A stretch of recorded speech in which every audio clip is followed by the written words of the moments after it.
హైడ్రా హైదరాబాద్ నగరంలో ముఖ్యమంత్రి గారు తీసుకొచ్చినటువంటి ఒక హైడ్రా పేరు పెట్టి ఎక్కడైతే చెర్లు ఉన్నాయో ఆ చెర్లలో అక్రమానికి గురైనటువంటి చెర్లన్నింటినీ కూడా మంచి చేయాలి అన్నటువంటి ఆలోచన ఆ చెర్లలో ఉన్నటువంటి పెద్ద పెద్ద బడాబాబులు కానీ వీళ్ళందరూ కూడా కబ్జకు గురైనటువంటి ఆలోచన ఉంది కాబట్టి ముఖ్యమంత్రి గారు ఈ గతం నుంచి కూడా నడుస్తూ ఉంది.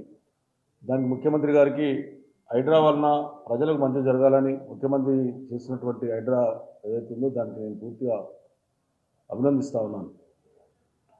ఒక మంచి ఆలోచన హైదరాబాద్ నగరం కూడా హైదరాబాద్ వాసునిగా హైదరాబాద్లో ఉన్నటువంటి మాకు ఎక్కడ హైదరాబాద్ అంటేనే మాది హైదరాబాద్ వాసునిగా ఎమ్మెల్యేగా ఉన్నటువంటి చెర్లు ఏవైతే హైదరాబాద్ నగరంలో ఉన్న చెర్లు గొలుసుకట్టు చెరువులు చాలా మటుకు హైదరాబాద్ తెలంగాణలో గొలుసుకట్టు చెరువులు అనేవి ఉంటాయి.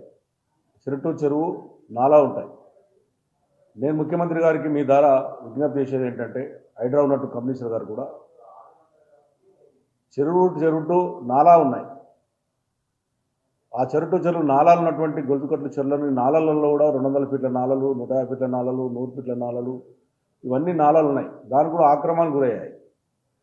మరి ఆ చెరువును రక్షిస్తూ చెరువును ఇమ్మీడియట్గా మనం ఎప్పుడైతే చెరువు మీద అక్రమాలు తొలగించిన వెంటనే దాన్ని ఇమ్మీడియట్గా టేకప్ చేసి ఇమ్మీడియట్గా అభివృద్ధి కార్యక్రమం చేసి దాన్ని డెవలప్ చేసినట్టుంటే పూర్తిగా తీసినట్టుంటే గ్రౌండ్ వాటర్ కూడా పెరిగే అవకాశాలు ఉంటాయి. ఎంబడే ఆ చెరువు ఉన్నటువంటి ల్యాండ్ ఏదైతే మిలిపోయిన ల్యాండ్ ఉందో దానిలో కాపాడుకుంటే ఇమ్మీడియట్గా నిధులు కూడా శాంక్షన్ చేయమని చెప్పి నేను ముఖ్యమంత్రి గారిని విజ్ఞప్తి చేస్తూ ఉన్నాను. మరి ఇలా చాలా మట్టుకు పట్టదారులు ఉన్నారు. కొంతమందిగా సికం ల్యాండ్ ఉన్నాయి, ఎఫ్టీఏలో ఉన్నటువంటి పట్టదారులు ఉన్నారు. ఆ పట్టదారులు ఉన్నటువంటి వాళ్ళకు మరి మీరు టీడీఆర్ ఇచ్చి వాళ్ళను పక్క జరుపుతారా?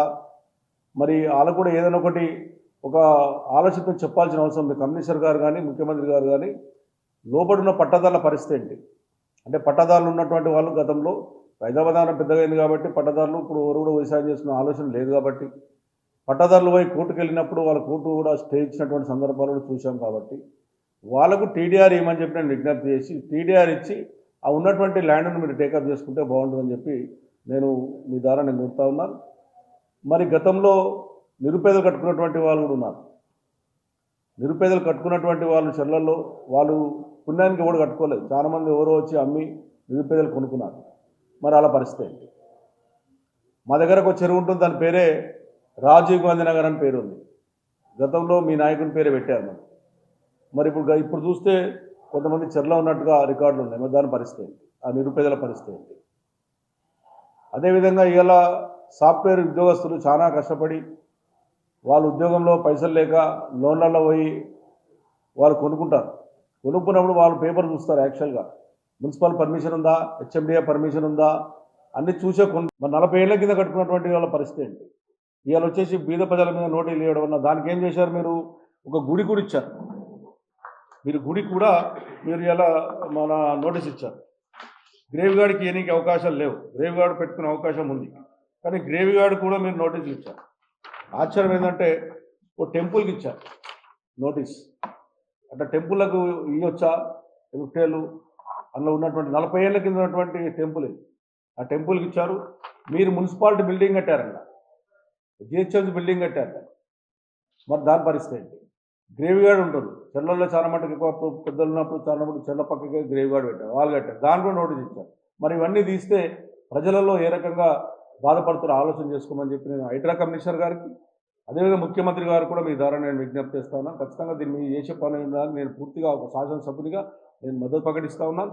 మీరు చేసే పనులలో ఎంబడే దాన్ని ఏ రకంగా ఉందో బీద ప్రజలకు అన్యాయం జరగకుండా అదేవిధంగా ఉన్నటువంటి ఎక్వైర్ చేసే భూమిని ఎంబడే దాన్ని టేకప్ చేసి డెవలప్ చేసే విధంగా అదేవిధంగా ఉన్నటువంటి పట్టదారులకు టీడీఆర్ ఇచ్చేసి పట్టదారులను కూడా తొలగించే విధంగా ఉంటే చెర్లు ఇంకా బాగుంటుందని చెప్పి నేను తెలియజేస్తూ ఉన్నాను.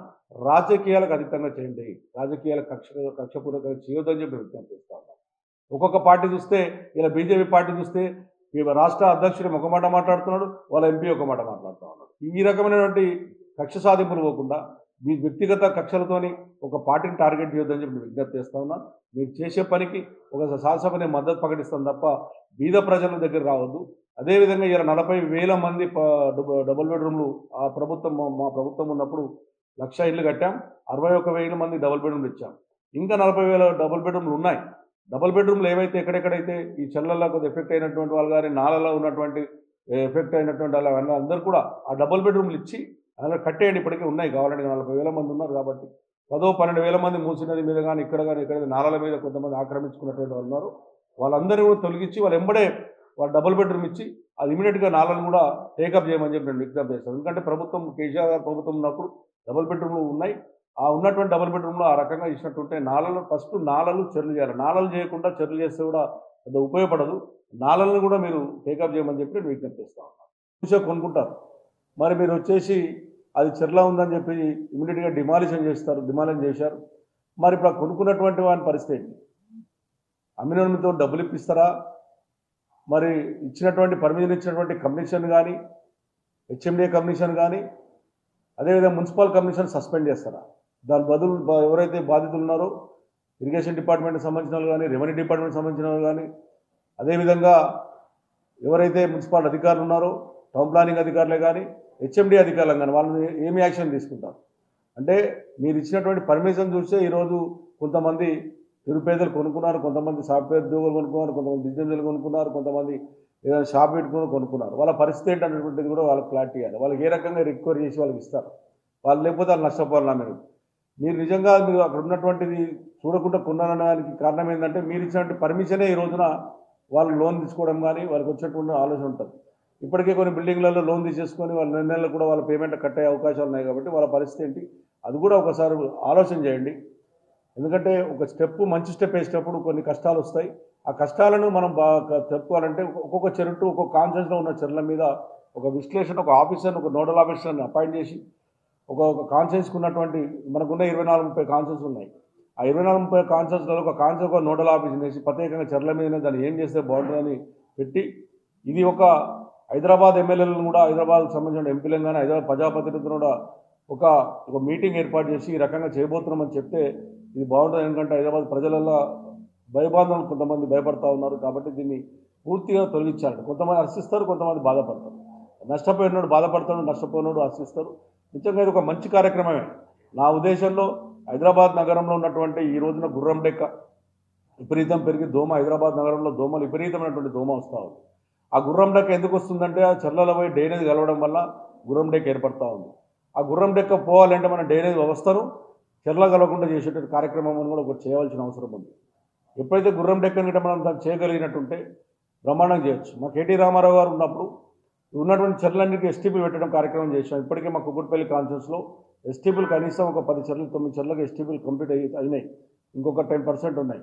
ఆ ఎస్టీపీలు ఎందుకు పెట్టామంటే చెర్లలో నీళ్ళు పోకుండా ఉన్నటువంటి డ్రైనేజీని ఎస్టీపీ ద్వారా ఫిల్టర్ చేసి మళ్ళీ చెర్ల వదిలి దాని ఫిల్టర్ ద్వారా చేసినట్టుగా గొలుసు చెట్లు ఏ రకంగా చేశామో ఈరోజు ఆ కుక్కట్పల్లి కాన్ఫరెన్స్లో ఎస్టీపీలు కూడా అన్ని బ్రహ్మాండం చేశాం. కొన్ని ఎస్టీపీలు అయితే చెర్లనే మనం కట్టాం. మరి దాని ఆలోచన ఏంటి? ఇవన్నీ కూడా న్యాయపరంగా ఉన్నటువంటి ఆలోచనతో న్యాయ నిపుణులతో చర్చించి చెరువు హైదరాబాద్ నగర ప్రజలను మంచి ఉద్దేశం చేయాలని చెప్పి నేను ముఖ్యమంత్రి విజ్ఞప్తి చేస్తాను. మీరు తీసుకున్న నిర్ణయానికి నేను పూర్తిగా మద్దతు ప్రకటిస్తున్నాను. కానీ ఇవన్నీ ఆలోచన చేయండి. ఇవాళ మా దగ్గర బోయిన చెరువు ఉంది బోయినపల్లిలో. అక్కడ సుమారుగా 40 సంవత్సరాల కిందనే కట్టుకున్నారు. అక్కడ 40 సంవత్సరాల ఎస్సీ కాలనీ మొత్తం ఎస్సీలే ఉంటారు. అక్కడ కట్టుకున్నారు. వాళ్ళకి అన్ని ట్యాక్స్లు ఉన్నాయి, అన్నీ ఉన్నాయి. మరి ఇవాళ మీరు నోటీసులు ఇచ్చారు.